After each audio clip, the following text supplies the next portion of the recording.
¿Qué tal? Buenos días, Nicolás. Gracias por atendernos. Tengo entendido que están ahí en plena actividad todavía porque esto comenzaba a las 9 y bueno, iba a llevar varias horas. Sí, está ya terminando esta Bien, actividad.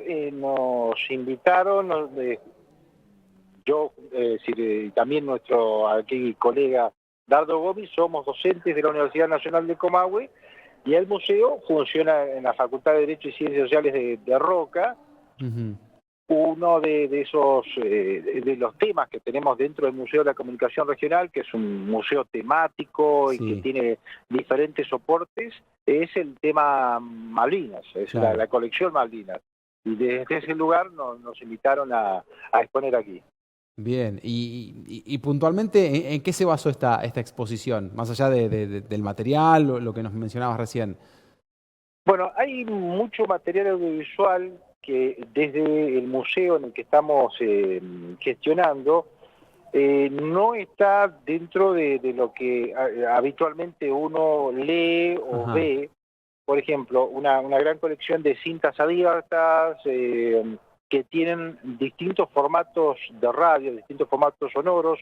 sí, Uno de ellos que se generó en 1982 en el propio Departamento de Comunicación, que son las grabaciones de los reportes de radios internacionales y nacionales con respecto a Malvinas.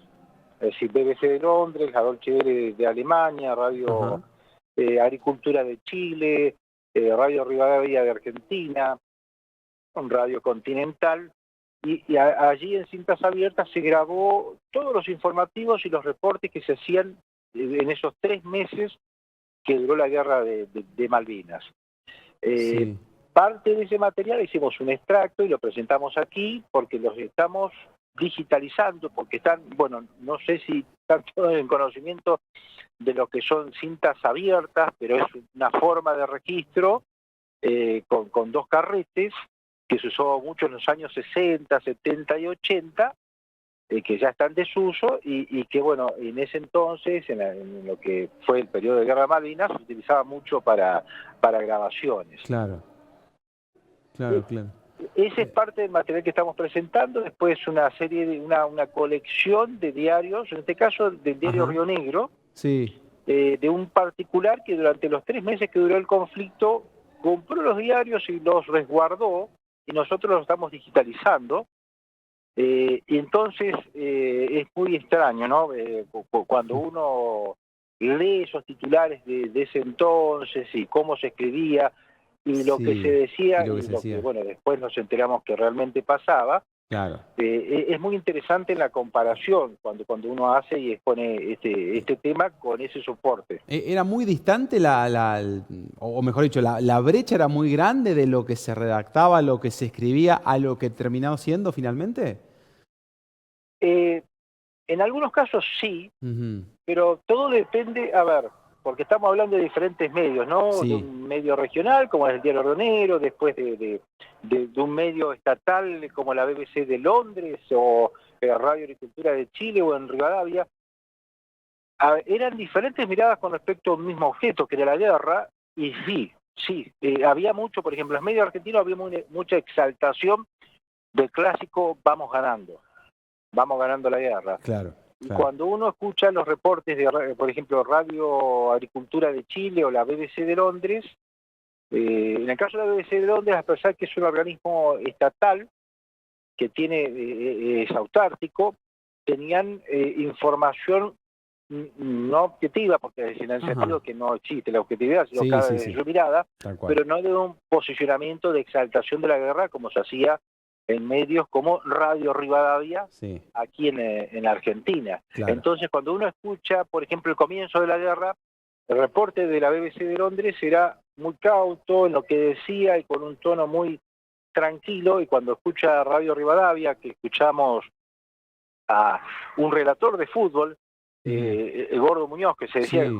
José María Muñoz, sí, era de una exaltación con respecto a una situación que recién empezaba, que era la guerra. claro. Entonces ahí uno dice, acá hay ruido, Ujú, ¿qué es lo que está pasando con la forma de representar un mismo hecho? ujú. Exacto, exacto. Marcelo, qué contenido más que interesante. Bueno, la posibilidad de tenerlo digitalizado también. ¿Y esto está disponible para aquellos que visiten el museo, además? Eso está disponible en parte, las tapas de Sí, los diarios está disponible, ahora estamos digitalizando las cintas abiertas.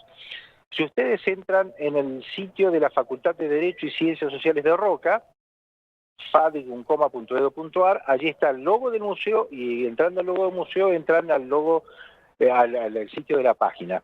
Y allí está la base de datos con, por ejemplo, la tapa de los diarios. Lo que estamos pronto a subir son los audios, sí. parte de los audios de los relatos periodísticos de las radios de los años 82, esos 3 meses, y también una serie de entrevistas en video muy interesantes. Ajá. Por ejemplo, a Roberto Concetti, que era un radioaficionado de Roca. Los radioaficionados en la Guerra de Malvinas tuvieron un papel interesante, poco conocido. Hay muchos en todo el país, pero estaban en todos los hospitales durante el conflicto, escuchando constantemente las comunicaciones de la flota inglesa, de lo que pasaba aquí en Argentina, de lo que pasaba en Malvinas. Ellos escuchaban y reportaban, y todo un sistema de comunicación entre radioaficionados y con el ejército, y con la Armada, y con la aviación, porque ellos tenían obligación de reportar.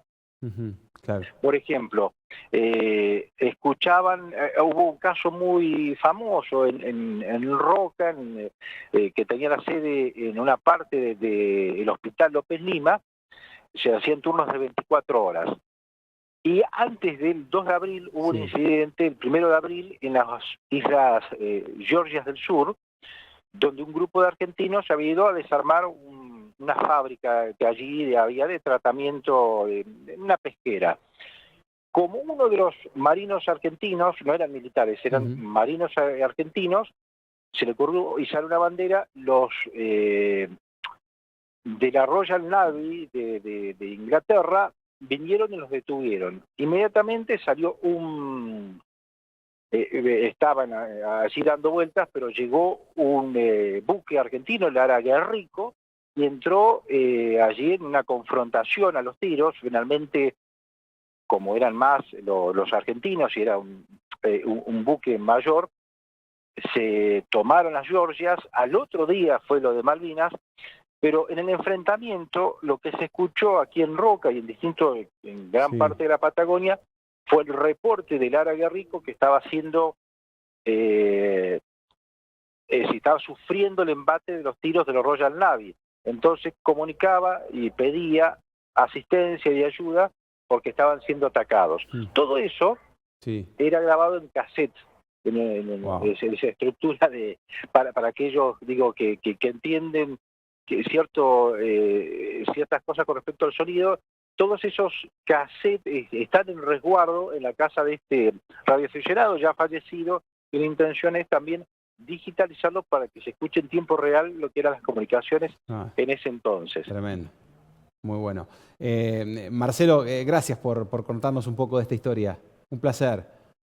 Bueno, gracias a ustedes por llamarnos y bueno, los invito a que Sí, entren allí en la página de la facultad y después a la página del museo, porque la idea de este museo, que tiene diferentes soportes sonoros y demás, es que sea accesible a todos. Es decir, si totalmente. quieren ver las tapas de lo que pasa del diario Rionero, de lo que representaba en ese entonces, las pueden ver, y hay otros audios, y sobre todo tenemos multimedia que tiene que ver con la historia de los medios en el norte de la Patagonia. Bien. Reiteranos la página, Marcelo, por favor. FADET de Sí, Facultad de Derecho, fadetuncoma.edu.ar. excelente. Allí está el sitio del museo y hay una base de datos donde pueden escuchar los audios, ver las tapas, ver los videos y ver los aparatos que tenemos allí en resguardo. Marcelo, gracias. Un abrazo.